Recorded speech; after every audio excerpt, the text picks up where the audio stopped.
South Pittsburgh, Texas. Not on any map that I own. Meet me out back if you got the sack. I mean, Germany isn't that far from Transylvania. But I'll always be the chairman of the board. Curly Brill. No, do the shit, do the man. Do the shit.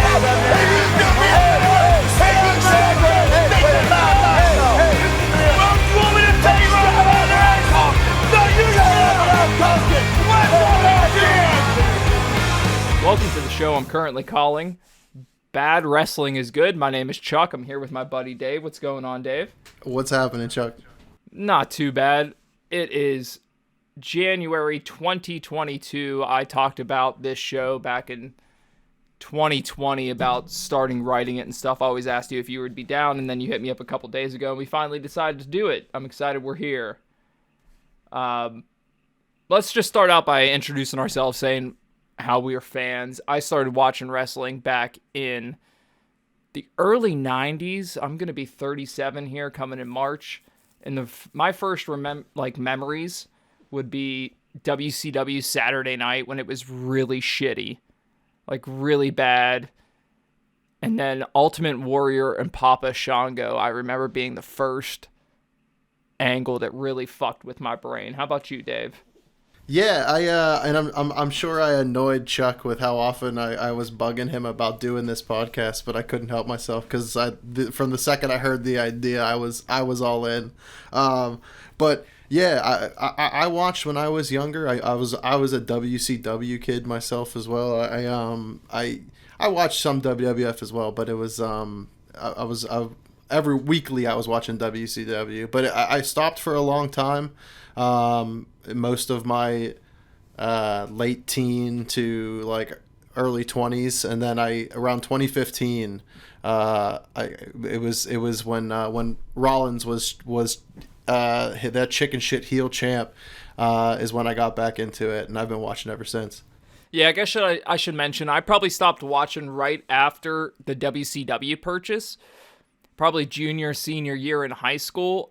And then I didn't pick it up till the very end of like Ruthless Aggression. I had a buddy, shout out to King Frown, who used to always get the pay-per-views, and he would go to all the local events and stuff, all the indie shit, and he would always buy my ticket because he would just need someone to go with him. So I'd go with him, and that's what kind of got me back in. And then the pipe bomb really brought me back in.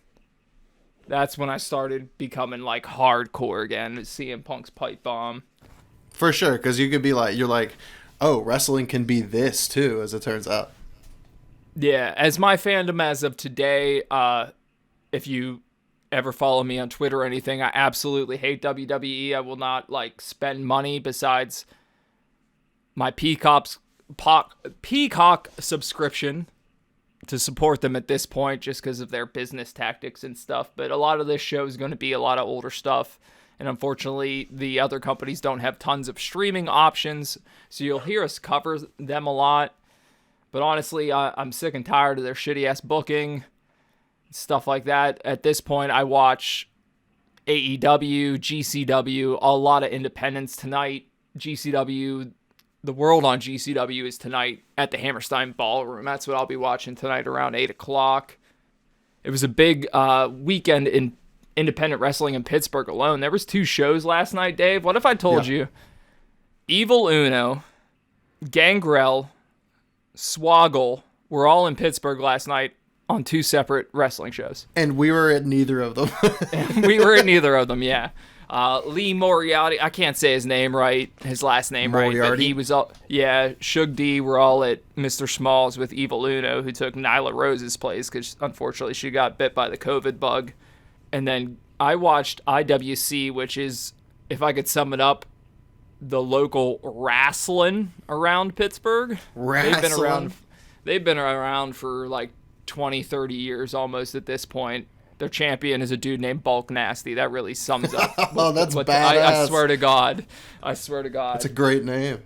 JD Drake from AEW's come from there. A lot of their guys got featured on Dark during the pandemic. Nice. A lot of their guys. Another one of their dudes just got signed to NXT. But they're the local, like, stronghold indie, and their shit's cool, but it is, like, It's wrestling. It's your good old West Virginia armpit with Ohio and PA type of wrestling. Sometimes you need a little of that though. Yeah, it's not bad, but like stuff like I enjoy a lot more. Sure. Because they push the envelope and they're a lot more progressive and shit. So the ideas that I have for what this show is going to be, we're not going to be like picking apart shit and giving it ratings. We're going to be picking apart really bad shit and having fun with it. And I'm going to be giving it a score. We just want to find something we love. I always loved the worst pro wrestling matches because it was always at least silly and you would giggle, you know? Yeah, absolutely. Yeah, that's the type of stuff we're going to be looking for here. We're going to there's going to be different show types, essentially. Like, today we're focusing on just, like, 2 little segments. I think the total of today's video footage that I'm focusing on is 10 minutes total of video time, if you count the music video. But I took, like, 4 pages of notes. So we're going to do some deep dives into some crazy stuff here. We'll also do probably live show commentaries where we just... like, let's watch the worst pay-per-views ever. Let's watch December to Dismember. And try and sit through it. Let's see what that sounds like in 2022. And I think we can tell people whenever we get to segments that we can tell them where to find this stuff if they want to watch it themselves. I have all the timestamps listed. That's not a problem whatsoever. We'll also probably do like drafts and top 10s, top 10 worst segments, top 10 worst wrestlers, top 10, stuff like that. Yeah, hell yeah. And just as a dumb little silly note, today's the 23rd of January, right? That is correct. We're looking, 10 years ago was a Monday Night Raw. Guess who main evented that? That would have been 2012? 2012. It would have been January 23rd, 2012. Guess who main evented Raw? Sheamus. No, so it was a main event on January 23rd, 2012. Was main evented by CM Punk, who submitted David Otunga. Let's go. Like, I read that shit this morning. I was like, you're kidding me, right? That would have been probably Nexus, I'm assuming. It had to have checked out been. at that point. I don't mean to be disrespectful, but I don't see any other way Otunga's being in the main event. If it's not Nexus, yeah. I was like checked out and then kind of peeking in at that point. That's when my buddy was getting pay-per-views and I would go in every month and just watch them. Like the first exposure to Great Khali, I had no idea who this motherfucker was. Well, I don't mean to make a tangent, but I'll just mention. I think we are gonna. I suggested we cover this in a future. Great Khali episode, will be on this show, I'm sure. For sure. But I missed his entire run. Like, that's when I wasn't watching. So when he showed up in that Punjabi prison match, that was my first like real exposure to him, and it was the funniest damn thing I've ever seen. I love that. That's some wild shit. That reminds me of being a 90s kid and seeing fucking Giant Gonzalez. That was the most insulting shit ever. Undertaker versus Giant Gonzalez is, I'm sure, eventually will come up, but that was some wild shit, especially as a kid, because I was like, he's so tall, but he's wearing a bodysuit that's like airbrushed with muscles on.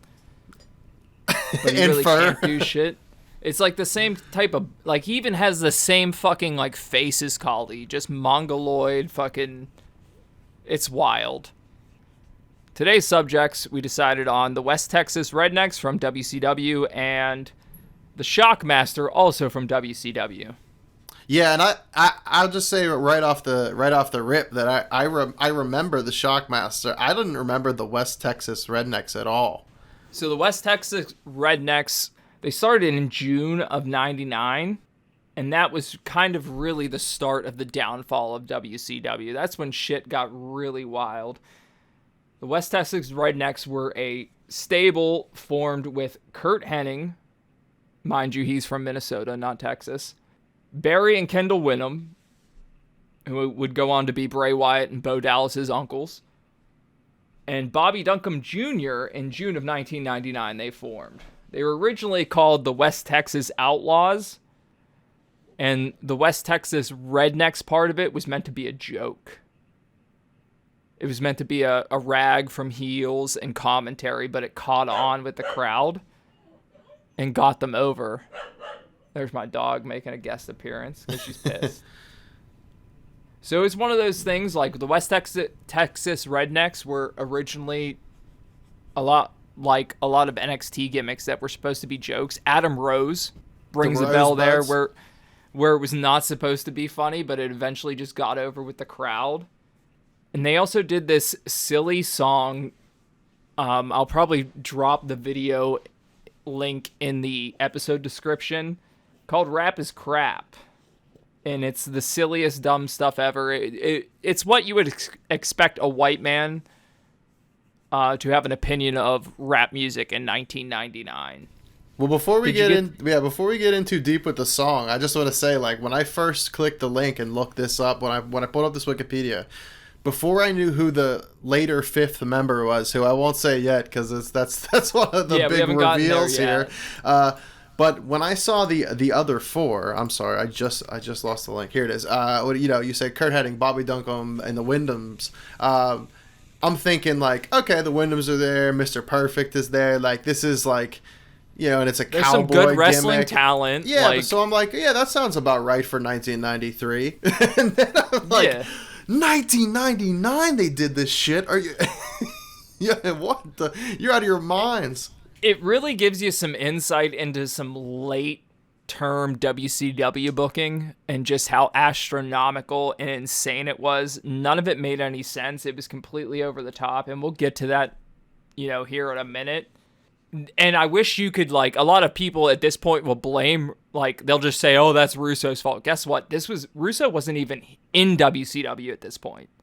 He was not there yet. So this is all Bischoff and just letting, essentially everyone had contracts back then with creative control. So they're like, we're going to do whatever the fuck we want, regardless of what you tell me. Imagine that in today's, like, wrestling universe.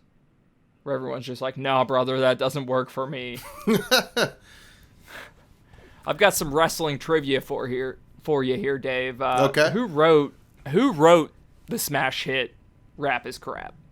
Oh, I'm trying to. I have the Wikipedia page open. I'm not looking at it. Don't do it. I'm not Just looking give me a nice guess off the top of your head. That would be Eric Bischoff. No, Vince Russo. Close, but no. Russo wasn't there, remember. This is, Hall of Famer, Mouth of the South, Jimmy Hart. Oh, okay. Who is also a well-known musician on the side, if you're not aware. He's wrote, like, a platinum song, or at least a couple, and he's always behind these obscure WCW theme songs and stuff like Rap is Crap. It's pretty amazing. Jimmy Hart is on the side a record producer while he's just got a megaphone out on the side of the ring screaming at people. Well, listen, I don't agree with the content of the song, but I will say the song's not that bad. Musically alone. So surprisingly not, this song kind of charted on Southern radio as well. And like it has gotten airplay after WCW's death down in Southern yeah, radio. like I understand. I don't agree with it, but I understand why it got over. For sure. I read an article today that had a quote from Curt Hennig about Rap is Crap and just the West Texas Rednecks as a whole. He said it was a hot deal. The fans and the boys loved it. And here's a dated quote. He said, even the Mexicans would sing Rap is Crap. No. Yeah, that was a direct quote from the article. Yikes, a lot of fun. It was a lot of fun until someone with blonde hair ended it all. Sure. Brother. So he's implying that Hogan was like, well, hey, of course. They got a little too over. They're getting a little too much TV time here. Let's end that. Was Hogan still there and like in power in 99? So Hogan then, yeah, absolutely. He would have been, that was NWO, like probably, that was 2 years before WCW closed shop, essentially. We're talking June 99, and the last Nitro was like early 2002. That was before they ended up paying stars like Hogan and Nash to just stay home because they were tired of dealing with their shit and couldn't make a TV show. Yeah, that's fair. Once again, these are all things that we'll talk about probably on later episodes because I already have that NWO episode ready to rip, and that's some wild shit. For sure. Do you want to tell the people who well, another reason why we were talking about the West Texas Rednecks today? Yeah, absolutely. You know, veteran NWO member himself, Pittsburgh native, Virgil, Mr. Meat Sauce, Mr. Fuck Money. Vincent, baby. He, on September 28th of 1999, he debuted on WCW Saturday Night as Curly Bill, the new member of the West Texas Rednecks. And get this, he's billed from South Texas, Pittsburgh. I shit you not. He comes out and they say he's from South Pittsburgh, Texas, and it's hysterical because at that point, who is it on commentary there? It's Larry Zbyszko. Yeah. And Mike Tenay and Larry Zbyszko. And Mike Tenay says South Pittsburgh, Texas, and Zbyszko says it's not on any map I've ever seen. Zbyszko absolutely buries this angle from the start. As well he should, to be fair. Yeah. Dude, the promo is out of control. It's fucking out of control. We'll get there in 1 second here. Okay, all right. On September 29th or 28th, 99, he debuts with Kendall Windham. They get a win over La Parka and Silver King. Virgil is playing a redneck. He's wearing a cowboy hat. He's wearing a Rap is Crap shirt. He's wearing what I can assume is a leather duster vest. It's the most insane stuff ever. But he's somehow, despite the entire getup, he's still clearly not trying. He's clearly not trying, but also let's go to the promo here. If you go to YouTube and you just type in, if you go to YouTube and you type in Curly Bill WCW, it's going to be the first link that pops up. It'll say rare in parentheses and stuff. It's a 2-minute video from WCW Saturday Night or WCW Worldwide where Curly Bill is being interviewed by the legendary Mean Gene Okerlund. And the next 2 minutes might be some of the most wild shit I've ever seen in my life. He's just so aggressively picking his teeth.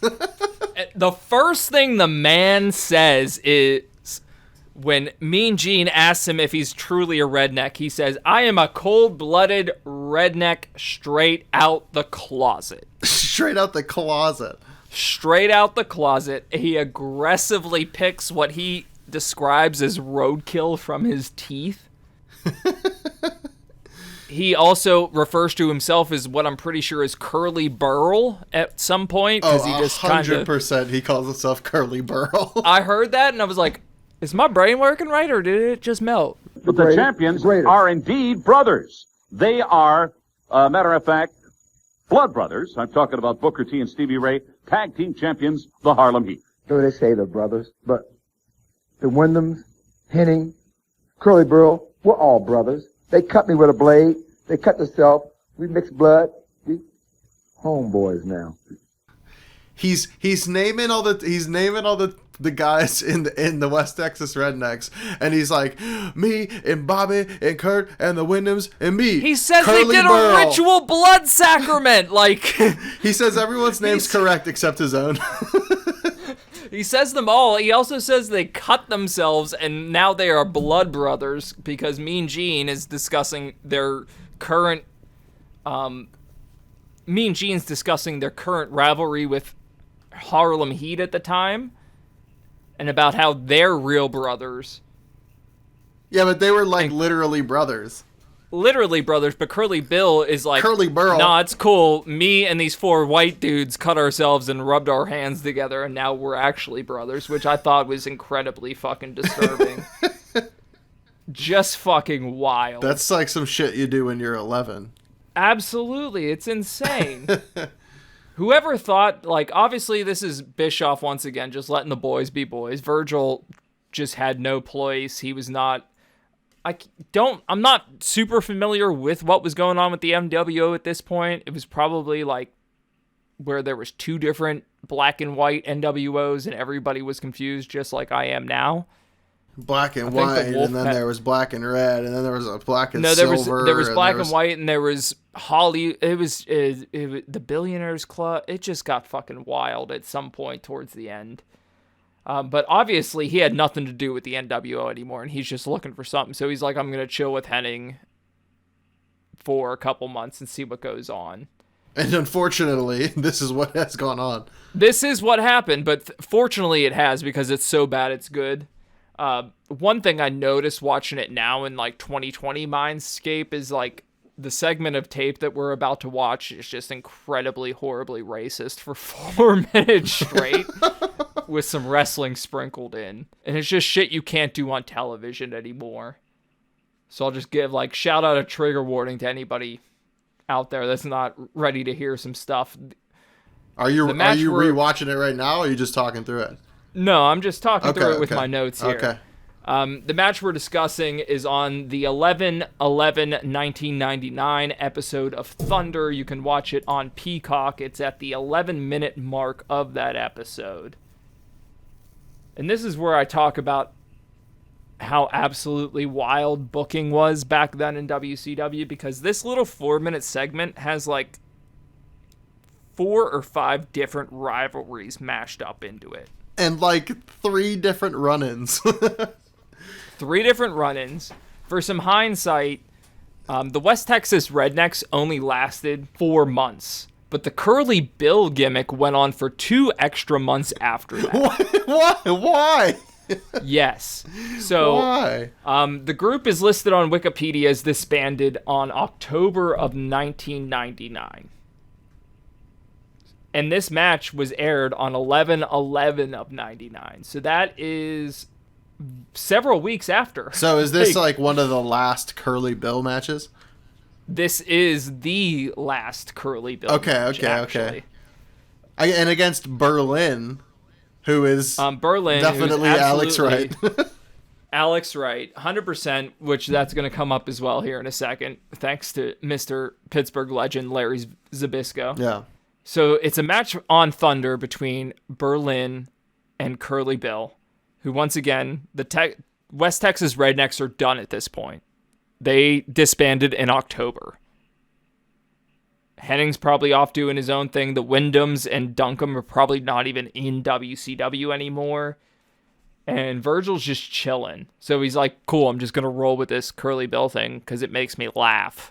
Watch the promo to see why. He's having a good fucking time, regardless if it's good or not.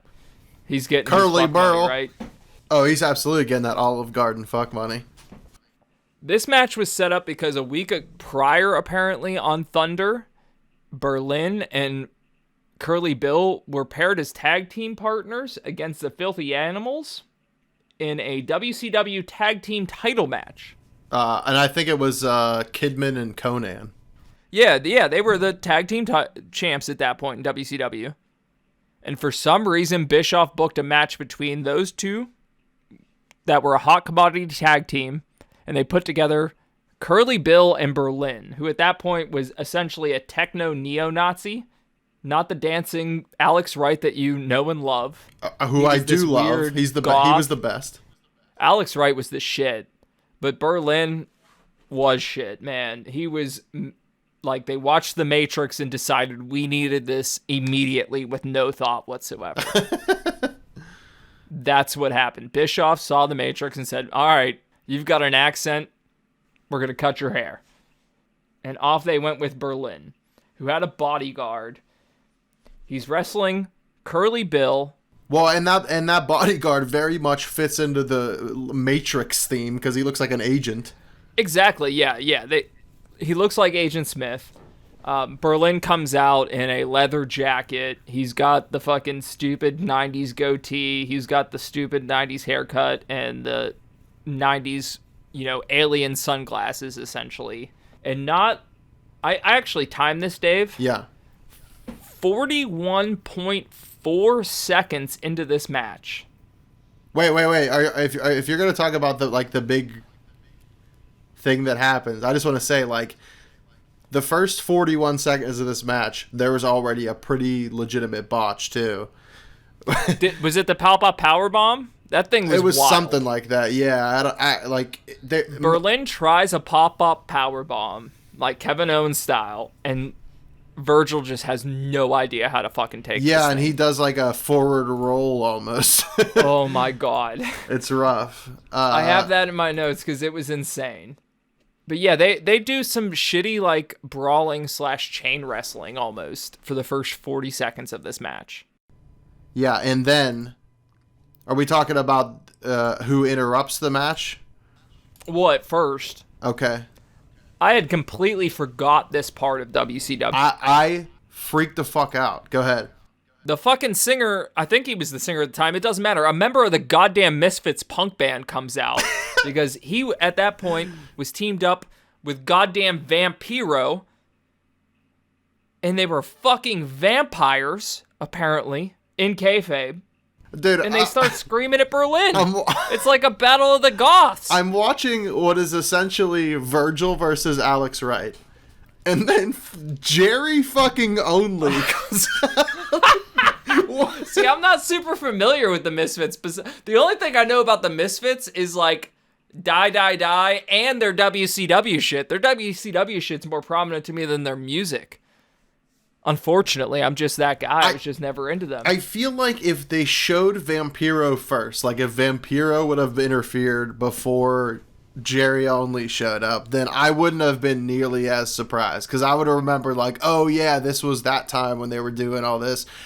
But they didn't. They just out of nowhere, the guy from the Misfits is on the stage yelling at somebody, and I'm like, what is going on this TV show? Honestly, imagine if like it was WrestleMania, Lesnar versus Reigns, and the lead singer of Gwar just walks out and starts cutting a promo. And then starts spraying blood all over the crowd. Spraying blood all over the crowd, talking about how they're vampires and they're going to take Berlin down. I just want to be a fly on the fucking wall in the booking meeting for this show. Could you imagine? Who books this shit? Listen, no, I can't, and I'll tell you why. I watched the match we were just talking about, and obviously, and I don't mean to end it short or anything, but it ends up Vampiro interferes as well. Yes. And the whole thing goes to hell, and then the agent looking guy interferes, and then the bell rings about 16 times. But it's just the biggest clusterfuck of clusterfuck finishes. Yeah, and then it just keeps going. When I watched this, I watched this earlier today in preparation for us talking today, and I just let the episode keep running. It doesn't stop, dude. This no, shit I think is the like, entire you want to talk segment, about like, overbooked. This whole show is it's not even a roller coaster. It never goes back uphill. Within 41 seconds, or like within 3 minutes of television, you have entrances, you have some wrestling, you have a run-in on the stage with a promo, that you have a run-in in the ring with an attack. And then you have the bodyguard come back in, and him and Berlin are kind of like yelling at each other and shit. Like, how are you supposed to keep track of this shit? You can't. And I can understand why, 12-year-old Dave didn't stick with WCW through 99 and 2000. Cause see, I remember this, like, vividly watching this live. This was, like, I think this is around the time that I stopped watching. And remember and being like, what the fuck, dude? Unfortunately, our boy, Curly Burl, loses by DQ there. And then, to make matters worse, because why not, it's 90s WCW, immediately following the match, they have another interview. Wait, I'm sorry, real quick, about the ending of that match. What a shitty way for a match to end, because as far as we know, and maybe it's just because I haven't watched the previous episodes of this in a very long time, but as far as I know, Vampiro and Jerry Only are not like helping Curly Bill. They just hate Berlin. So, but it's Curly to Curly Bill's advantage. Yeah, Curly hence Bill the DQ. still wins or still It's loses one of those by silly DQ. fucking, and it's a way for Berlin to like not take a pin, but it still be some fuckery. Yeah, exactly. It's just it's just like but also take messy, an L, kinda messy booking. Like if you're gonna cause a DQ finish, you'd hope it would have some sort of impact on the the everyone involved. But yeah, sorry. Anyway. So immediately following this match, they have a interview backstage with Mean Gene, who is hosting the legendary La Parka, the chairman of the board, and Silver King, who I'm not super familiar with. I don't remember Silver King at all. But La Parka is still doing it to this day. That's another thing to say about this segment is like Vampiro, Virgil, Alex Wright, all not wrestling. At this point, La Parka is still in Mexico catching a bag, so much respect to him somehow. There's like 6 La Parkas, and it's hard to keep track as well. It's like Spider-Man in the MCU at this point, but they go straight to a backstage interview. Just so everyone's aware, if you want to keep up with that guy, the current this La Parka that we're watching now on Thunder is L.A. Park in most places now. Is that what he is now? Yeah. Yeah, it's hard to keep track at this point because there's not tons of U.S. exposure anymore, unfortunately. Yeah, that's fair. And AAA's fucking shit is always a mess. You're always going to see them on Botchamania. It's beautiful, but they're doing this interview, and instead of letting La Parka actually talk, they have a shitty, like, dude standing off stage, really bad voiceover like you'd see in an old kung fu movie. It's real bad. He's like, yes, it is I, La Parka, and we will defeat you. It's meant to be funny, but in 2022, it's fucking horrid. And then you realize, like, WWE was still using this shtick 10 years after this point when they were doing stuff like the Mexicools, and they would have those motherfuckers come out on goddamn lawnmowers and shit. They'd have fucking Juventud Guerrero and Psychosis ride lawnmowers to the fucking... This is why I can't support this shit anymore. You'll hear... I'm sure I'll go off about it tons of times, but it's just sure. cringe. But let me ask you. Let me get a take on this. We agree that this La Parka thing, no hate to La Parka whatsoever. He's a I legend. also laughed my fucking ass off. Okay, that was part of the question. But is it funny? Even though it's not like politically correct, but was it funny? And also, would you put something like the Funaki Indeed in the? It's very much the same era. Yeah, like Funaki, Val Venus, Choppy Choppy, or PP. It's very much the same ilk. And just because I'm a stupid idiot mongoloid man, I'll laugh every time. But it's so bad. Yeah, I don't think you'll see it. You won't see it today. I think it's pretty funny, but you can't do it today. Yeah, absolutely. Once again, just to kind of wrap up, the Curly Bill gimmick somehow outlasted the West Texas Rednecks. They only lasted 4 months. And Curly Bill seemed to live on an extra 2 months somehow. Sadly, Bobby Duncombe Jr. died not shortly after there in January of 2000 of an apparent overdose. He was only 34. That's a lot of stories we'll probably talk about too, where just young guys who had it hot real quick and then were just fucking gone. One last thing, if we can, impose my opinion on what the booking is and was back in the day, is let's play a game of one of these things are not like the other, Dave. Okay. These are the 4 most noted feuds on the Wikipedia and the Pro Fight DB of the West Texas Rednecks. Let's see which one of these things is not like the other. The first one, the 4 Horsemen. Okay. It's understandable. Yeah, sure. We got Harlem Heat. Makes sense, and I believe that's who they're, going up against when we're watching the Virgil promo. Absolutely. We got the Filthy Animals. Makes sense. They were the champs at the time. And we have the No Limit Soldiers. Oh yes, Master P. Is that who it was? Was it Master P? Absolutely. Master P had a little stable. And I think that's really kind of probably what kicked off the West Texas Rednecks, or at least what got them super over with the crowd, is they were like WCW in the late 90s was pushing the No Limit Soldiers as faces in Southern U.S. and putting them up against heroes like Curt Hennig. Not heroes in that sense. That sounds horrible. But putting them up against people like the Wyndhams, who had been around for 20 years, Curt Hennig, stuff like that. You heard it here first. Chuck's Heroes, the West Texas Rednecks. No, not at all. And sadly, the one thing that, like, you would think that the No Limit Soldiers are the one thing that's not like the other in that question, but it's not. The Four Horsemen are. The Four Horsemen are, like, the only non-minority that the West Texas Rednecks did not fucking feud with. I mean, as far as the gimmick goes, that makes sense. But it also makes sense on the flip side why they did feud with them, just because it's absolutely. They're a strong stable and they had similar numbers. I think I'm going to have to watch some more No Limit Soldiers matches here in the next couple of weeks, and I'm kind of happy, but also not happy about it.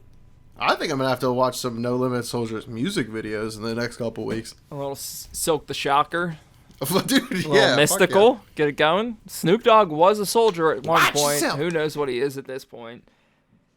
He probably produces his own shit, I would hope.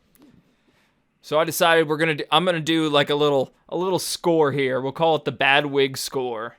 Okay. For each segment, I gave this one a 4 out of 5 wigs. Now, how is this scale going? Do you want more wigs, or do you just out of how bad and entertaining it is?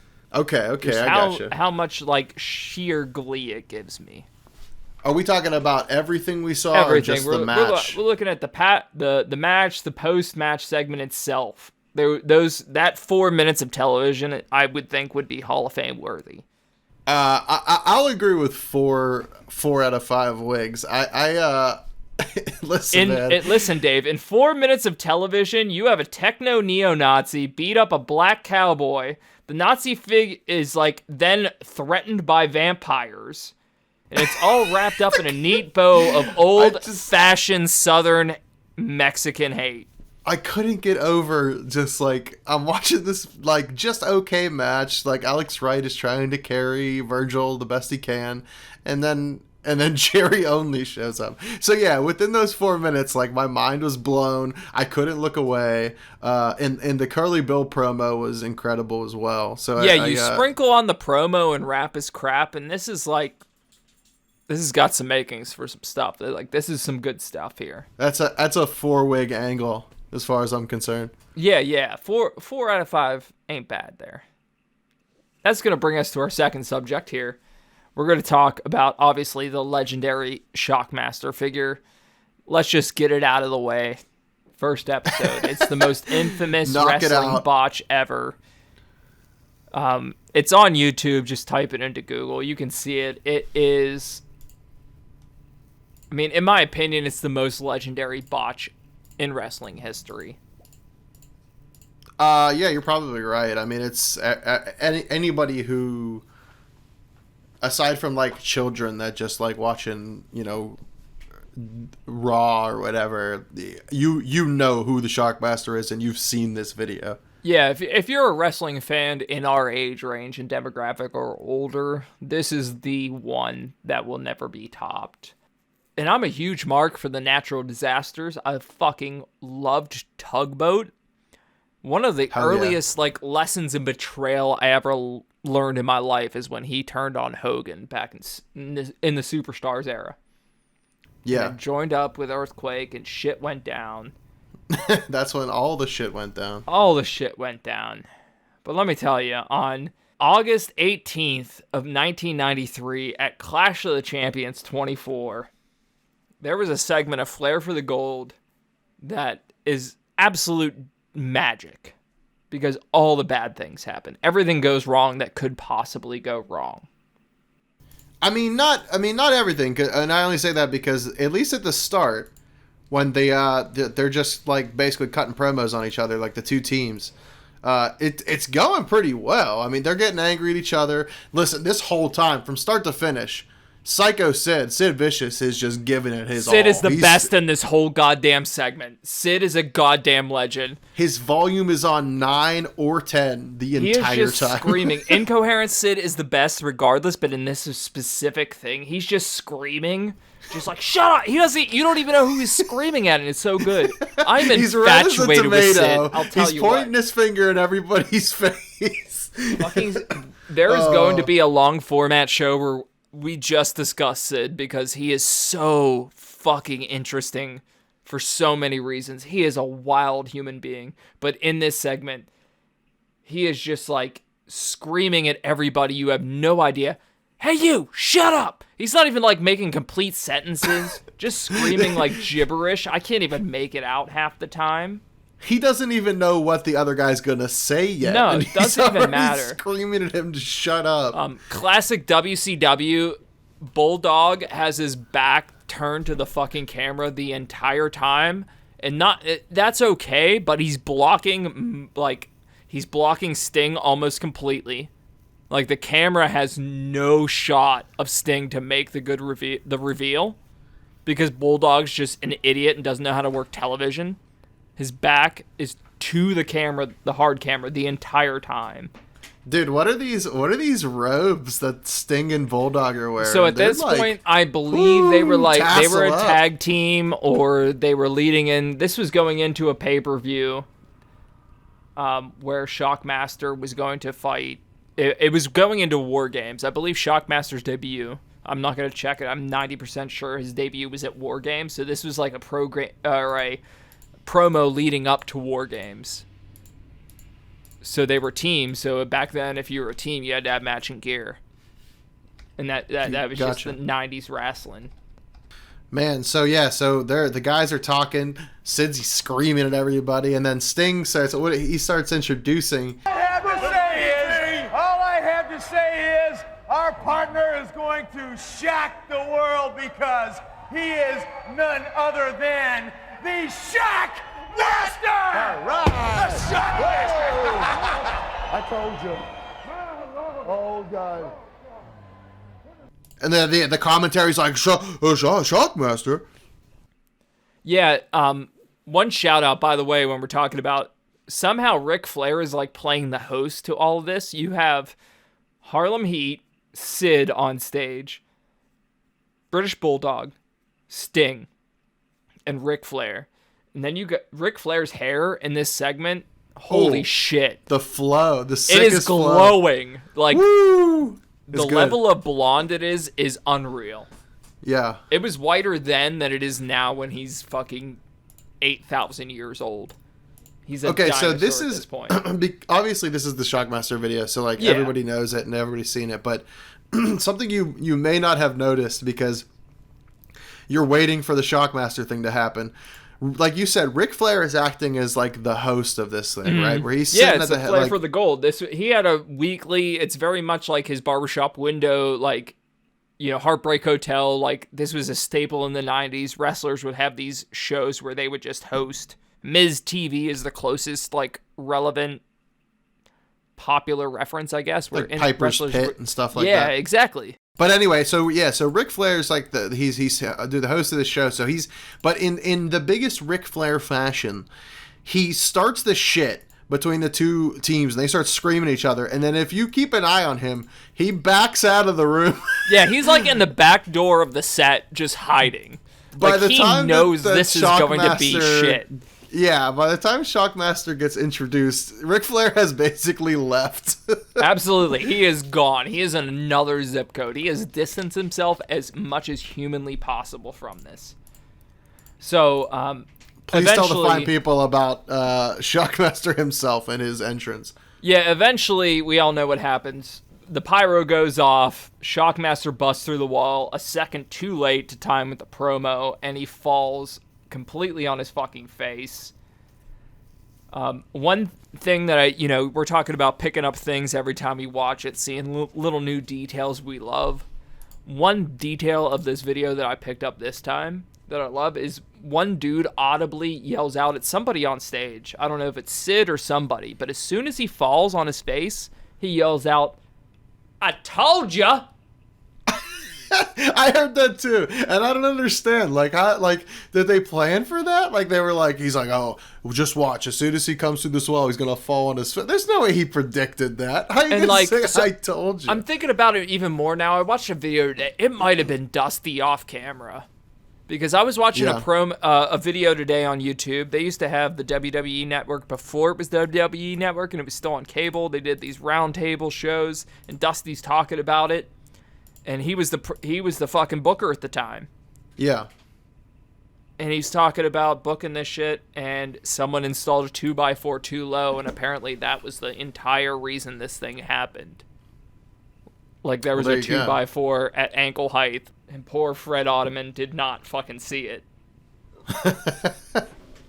Oh my god! Listen, I can't obviously predict a future that never happened, but look, even without him falling through the wall, this getup is questionable at best. There is 100% no way he can see out of this mask. Oh no, it's when even when he gets up and he starts quote unquote talking to these guys. There's no way. His helmet is at like a 45-degree angle. It's at a 45-degree angle, and regardless if it was straight on his face, there is glitter covering every inch of the eye, like the place where you're supposed to see out of, so there's no chance. There's no chance. This man had no chance whatsoever. And that's a very specific glittery helmet. It was so glittery, dude. It's a Stormtrooper helmet. It's a Stormtrooper helmet for sure, because this is, once again, 93, so you could get away with that shit.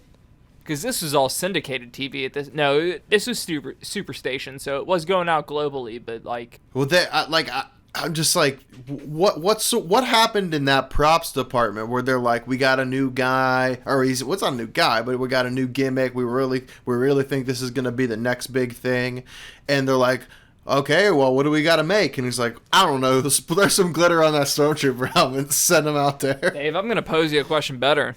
Please do. What says Shockmaster better than a glittery Stormtrooper helmet and a fur vest?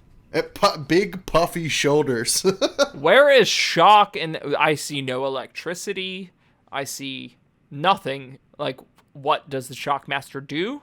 Why is he named such? I don't understand any of it. And he's also, like, is he wearing is it striped pants at this point? It looks like he's wearing just, like distressed jeans. Yeah. Which wild. He may be. I mean, also, he has, like, the voice of God thing going on. He's not talking. It's someone over the PA. It's obviously a voiceover. The best way I could describe it is he sounds like a thirsty Yoda.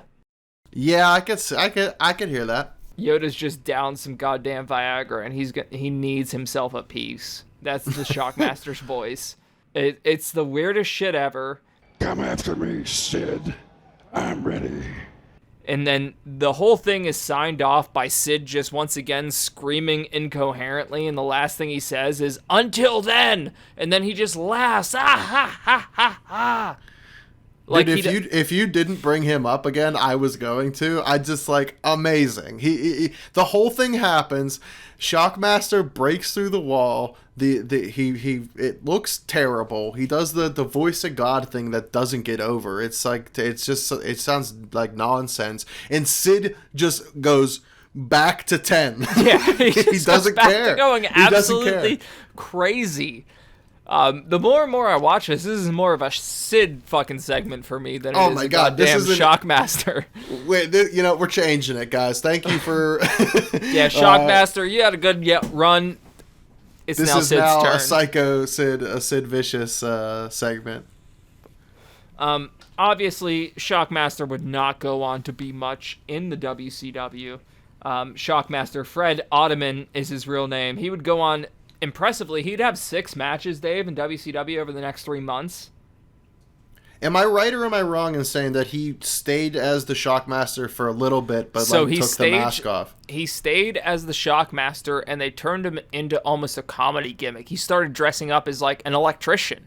Oh, okay. There's a clip at, like, I think it's World War III was their pay-per-view where it was, like, the 3-ring battle royale.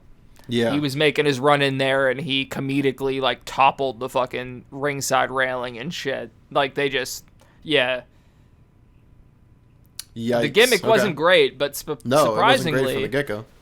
this motherfucker went 5-1 in his 6 matches in WCW. No, he didn't. I Get outta swear to God. Let me pull up the fucking... He went 5-1. I'm not even joking you. A lot of it was like mixed multi-tags, multi-man tags and stuff like that. Did he stay? Well, I don't. If you know, did he like stay aligned with like Sting and Bulldog or? Let me look here. Yeah, and I'll say this while you're looking that up. Like, I'm still watching this episode of Thunder. It's incredible. It's wild. WCW at that point is so crazy. It's been pure insanity the whole time. It's so crazy. Did you watch? Watch after the La Parka promo? Did you see their entrance into the match? I did not. Oh my God, La Parka's wearing, like, he's got the black and red outfit, but he's wearing, over his mask, he's wearing like a skull with like, shit, and it's, oh my God, he looks incredible. It's the best. Nothing made me pop harder than La Parka coming out on a Nitro and just plopping that fucking chair in the middle of the ring and doing his stupid little dance. Sorry. I fucking love that shit. I Playing still love air it to guitar this day. on the chair and shit. Absolutely. So yeah, this motherfucker as the Shockmaster worked 6 matches. Debuted at Fall Brawl 93 in the War Games match where Davey Boy Smith, Dustin Rhodes, Sting, and the Shockmaster defeated... Oh, here, more wrestle trivia for you. What was Stevie Ray's name before it was Stevie Ray in Harlem Heat? Oh God, I don't think I know. It's gotta be Kane! His fucking name was spelled Kane! Oh, he was Kane. He was Kane, and Booker T was referred to as Cole. Okay. Because apparently the fire gimmick was like real life. Because in that segment, if you remember the I get it. the Shockmaster segment, they were wearing all flames. Yeah. They were probably from hell. They defeated Kane and Cole, who we know lovingly as Harlem Heat, Sid Vicious, and Vader in War Games by submission. Wow, okay. There's no ranking, no time stamp on it. What if I told you Chuck Norris also wrestled on this goddamn match, on this goddamn card? With who? Against who? Oh, I lied. I'm sorry. Okay, that's fair. They fooled me. Fight DB. So he also had a victory at Halloween Havoc 93 with a wrestler named Charlie Morris. I thought that. Do we know who that is? Let's see what Hugh he Morris? would go on to. No, it's not. It's not Build-A-More. Build-A-Mott, that's his fucking name. Build-A-More. No, he just goes by Charlie Norris. It looks like he wrestled 4 matches in his life.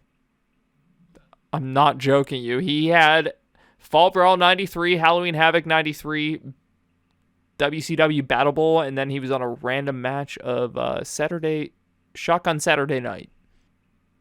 But Shockmaster had 6 matches. He beat Harlem Heat a bunch of times. Some dude named the Equalizer. Who's the Equalizer? That Dave is, Sullivan. He's Kevin Sullivan's brother. That makes a lot of sense. That is on CBS. It is Queen Latifah. Yes. No. He has a victory over Lord Steven Regal and Ricky Steamboat. That's probably his most notable right there, huh? It's a pretty solid resume. Yeah, he was tagging with Paul Orndorff that night. His only noted defeat would be in the Battle Bowl, which is a 16-man battle royal that Vader won in November of 93, which consisted of Brian Knobbs, Cactus Jack, Dustin Rhodes, the Nasty Brothers, the natural Dustin Rhodes, Ric Flair, Rick Rude, Rip Rogers, the Road Warriors. Steve Austin was in this. This is a 16-man battle royal in 93. Sting, the Shockmaster, Steve Austin. Pretty stacked. That's Mount Rushmore for me, if we're talking. Then he has another, and then he has so he has 2 single victories. He was 2-0 in singles competition. That's good for him. But yeah, Shockmaster's still around. He eventually joined back up with WWE in 94. back up with the natural disasters as Typhoon and went on a run, got a couple WWF at the time tag team championships. He still goes to cons to this day, does the Shock, has a helmet there ready to go for picture opportunities. Good for him. Hope he's charging enough for that. My bad wig score for this one is an absolute 5 out of 5. This is the trendsetter. This is Mount Olympus of bad wrestling. It doesn't get any fucking better. This is the stuff we'll be talking about. We'll be laughing about this entire time. Just hysterical, great stuff. Doesn't get any better than the Shockmaster. Listen, I'm giving the Shockmaster by himself 3 wigs, but I'm giving Sid Vicious 2 more wigs. Absolutely. He scores 2 wigs by himself to bring it up to a 5. It's a classic. Of course, it's a classic. I need to get myself like that Elite Shockmaster action figure they came out with a couple years ago. And if you're like, Dave, just because it's a classic doesn't mean you have to score it well. To that I say, shut up. It's not your ranking system. Absolutely. I mean, none of it makes... It's... Whose line is anyway, None of it makes any sense. It's my goddamn shit. Shut up. Hell yeah. So, looking forward to the type of stuff that we'll watch down the road here in future episodes. I've got a lot of ideas. Dave and I are both from the Pittsburgh area. We're going to cover we'll cover some episodes of stuff that has happened in Pittsburgh. There's an anniversary coming up soon. Possibly the worst Royal Rumble ever. I was there in attendance. Yikes. Tons of stuff, The first Curt Angle title win was in Pittsburgh. I was in attendance for that too, Dave. That was some wild shit. But once again, I have an entire long episode written of the NWO, a deep dive we'll go through and realize just how bad that shit really was, no matter how cool we thought it was when we were kids. Yeah. We've got stuff like, the Hell in a Kennel match. Did you ever watch that one, Dave? I know of the tale, but I have not actually watched the match. I can't remember what it's called. Is it called Kennel in a Cell? Is it called Hell in a Kennel? I believe it's the Kennel from Hell. The Kennel from Hell, yeah. I think so. You have all that beautiful Ultimate Warrior footage from '98 in WCW that's absolutely insane. But you also got stuff that we're not just going to do WWE stuff. I love all wrestling, so there will be tons of other stuff. I've watched a ton of bad independent wrestling, and we'll get into that shit too, Dave. What are you looking forward to talking about? Everything you mentioned for sure. I will be interested in the future of also sneaking in talking about just wrestling we do like. I know that's I guess not that's really one thing I did mention when current things pop up and shows are going on. We could definitely talk about that stuff. I just want to talk about Samoa Joe and Necro Butcher beating the shit out of each other. I just want to talk about that every episode. We gotta do some tape trading. I have a fucking 2-disc Super Dragon comp, best of from his PWG days. Oof. Yeah, and I just shit. that sort of stuff, and I this sort of stuff, and also actual bad wrestling. Don't get me wrong, these guys, especially, again, I don't mean to point fingers, but hey, Vincent, Virgil, the wrestling's not the best, but along with the two segments we went over today were mostly about the angles themselves were goofy or funny, where the matches themselves were just there. The matches were there. They weren't really the focal point. Yeah, exactly. But there are matches. So I watched in preparation when we were breaking it. You sent me some ideas. You sent me that TNA Jenna Maraska Charmel thing. Whoo, yeah. -5 stars. I have no idea what it is. And when I looked at it, it told me the video was 22 minutes long. And I said, okay, that's probably an episode by itself. It's not, but I'm only saying it's not, and I won't get into the whole thing because we will. I think at some point, one way or another, we're going to talk about it. But 100%. But there's not a lot there, but it's long. It's unnecessarily long. Yeah, but that would probably be one that's more enjoyable as a live commentary where we just sit through the entire thing. I don't know if I can sit through that with another man at the same time. It's a whole thing. No. Oh Yeah, no. dude, I don't know. It's rough. There's endless content for us to discuss. Yeah, absolutely. Let me grab another docs thing here that I got popped up. Yeah, I was looking to the future here. If we do another episode here coming up for February, we have the 10-year anniversary of Elimination Chamber 2012. We got No Way Out 2002. There was an amazing Super Brawl 2 special that they did in WCW that has the absolutely worst match between Sting and Lex Luger for the title as the main event. Yeah. But it also features Ricky Morton from the Rock and Roll Express tag teaming with Super Shredder Kevin Nash as Vinny Vegas. That is got a negative 3/4 star. Yikes. And then there is a TNA Against All Odds main event that has AJ Styles, Jeff Hardy when he was not the best. There's some really ugly wrestling we could celebrate. And coming up, looking towards like WrestleMania season, one idea I had was let's rank our worst WrestleMania main events ever. Sure. I'm into that. We could do wrestling quality as well as just sheer booking and just stupid, dumb bullshit. But yeah, there's lots of things. We're definitely going to sit down and talk about NWO and different factions. WCW factions is something we could talk about endlessly. Oh, I 100% would love it. I don't care when we do it, to have like a full episode about factions and the weirdest members of factions for sure. Absolutely, just insane stuff. Maybe that'll be a draft where we do like 5 rounds. We just draft the most obscure fucking the wackiest faction team hell of yeah. all I'm time. taking Wolfpack Macho Man. Listen, I don't even want to spoil my picks. My picks are too like I'm already mock drafting over here. Hell yeah, absolutely. Also, I was thinking like you don't have to do this, but I'm gonna say this anyway. Just like I was thinking, if you want to close the show with give people a suggestion of, it doesn't have to be bad stuff because that's probably stuff we'll watch Just and talk something to about. watch. But just give them something to watch, either a match or a show. Hell yeah, cool.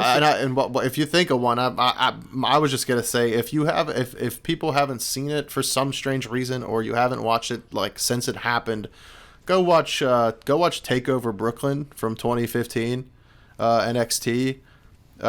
Fucking Refresh me. Balor versus Owens is the main event. Absolutely. Bailey and Sasha Banks have maybe their best match ever. Okay, yeah, that was like the curtain call almost. Yeah, and horsewomen. One of the strangest but coolest matchups of all time: Tyler Breeze versus Jushin Thunder Liger. That was insane. That was Takeover Brooklyn. So yeah, watch, if you somehow haven't seen that or you just haven't watched it since then, go back and watch NXT Takeover Brooklyn. That was like the height of my WWE enjoyment. Yeah. So one of the most insane matches I ever saw live was NXT came to Stage AE for the first time. I saw the first NXT live event outside of Florida. I went to Columbus. I drove 3 hours to Columbus. They were there, and they were doing the Arnold Classic, which is like a fitness bro convention. Think of Comic-Con, but everyone's lifting weights instead of cosplaying. Sure. But it was the first time NXT was out of Florida. So they did like a night at a Stage AE type event out there. And then they did wrestling all day at the convention. Like legit saw Pac do the Red Arrow from fucking the barricade 3 feet in front of me. It was the most insane shit ever. That's amazing. It was wild. That was when they were really pushing. Corbin was green as fuck. They made him wrestle 3 matches in a day. God, he looked like shit. It was wild. All right, my match here. Hold on 1 second. If we're talking like total complete show, I'm going to say PWG's Soldier Soul. PWG Soldier Soul for Rock and Roll has absolute amazing matches. It has ACH versus Ricochet in 12 minutes of absolute aerial insanity. It's got a PWG title match between Kyle O'Reilly and Adam Cole. I think that was the Maybe. first PWG DVD that I bought that just started an absolute addiction that just sits around my house nowadays. Hell yeah. But if we're talking single matches, we're gonna take Bryan Danielson versus Takeshi Morishima in ROH back in like 2002, 2005 range. That match was an absolute insanity. That was when ROH was hitting it all cylinders, and they were wrestling with. They had a working relationship with Noah, and Noah was bigger than New Japan at that time. Yeah. And Morishima is like a 370-pound fucking Brock Lesnar type, big Japanese dude that's just gonna wreck your shit. And Bryan Danielson obviously is the GOAT. And they just drag each other around. In like one weekend, Takeshi Morishima has two of the greatest matches I've ever seen. He wrestles Samoa Joe, and then he wrestles Bryan Danielson, both in their primes. It's absolutely wild. Go check those out. That's awesome, and I will, and I hope y'all do too. Yeah, so socials. The podcast is at Bad Wrestling Pod on Twitter. If you want to send any questions or suggestions for episodes, send them to badwrestlingisgood@gmail.com. I'm at badmood247 at Twitter. Dave, you're at? I'm at _DSIN on Twitter. Hell yeah, and until then, go watch some really shitty wrestling and send us some clips. Go watch some Botchamania. Have some fun, kids. Thanks for listening. Love y'all. Bye. Now you shut up! I'll call down when I want to, Sting! Why are we calling him Berlin anyway? I know it's Alex Wright. You know it's Alex Wright. What's on the format? Everybody Berlin. knows it's Alex Wright. Trying to get a nickname or something.